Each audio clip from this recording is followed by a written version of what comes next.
Ça ne sert à rien d'aller voter. Ce sont les lobbies qui font la loi à Bruxelles et Strasbourg. Quand on veut dénigrer l'Europe, on dit c'est que des lobbies qui décident.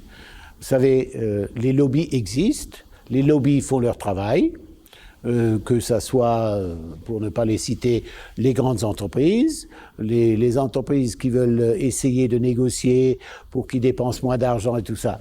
Mais je peux vous dire qu'au niveau du Parlement européen, j'ai toujours écouté moi aussi des lobbyistes. Mais après, je suis quand même une personne qui a été élue au niveau de la base. Je me suis aussi renseigné toujours au niveau des personnes qui étaient et qui considéraient au niveau de ces lobbies, au niveau des différents partis politiques. Non, c'est pas les lobbies qui décident. Je peux vous le dire. Ils essayent d'influencer. Des fois, ils font passer une chose. Mais il faut aussi accepter, à un certain moment, que... Je prends un exemple que j'ai vécu.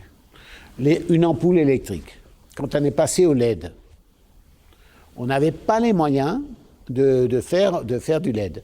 Et je crois qu'il y avait 5 000 ou 8 000 emplois qui étaient sur le jeu, dont un très près de chez nous, ici, au niveau de Molsheim, qui sont venus dans mon bureau comme lobbyistes en disant, écoutez, si vous décidez ça, et l'application le 1er janvier, je ne sais plus de quelle année c'était, eh ben nous, il faudra qu'on licencie à Molsheim 600 ou 700 personnes d'un seul coup, parce que notre usine ne peut plus exister. Et là, j'ai regardé, il y avait une seule usine qui était aux Pays-Bas, qui pouvait mettre des LED sur le marché, et le reste, c'était chinois.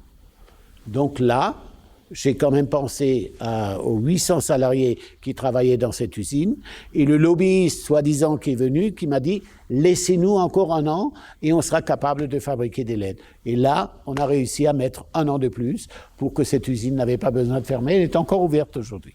Des fois, heureusement qu'il y a des lobbies pour qu'on comprenne, parce que derrière, il y avait 800 salariés et 800 emplois qui étaient concernés.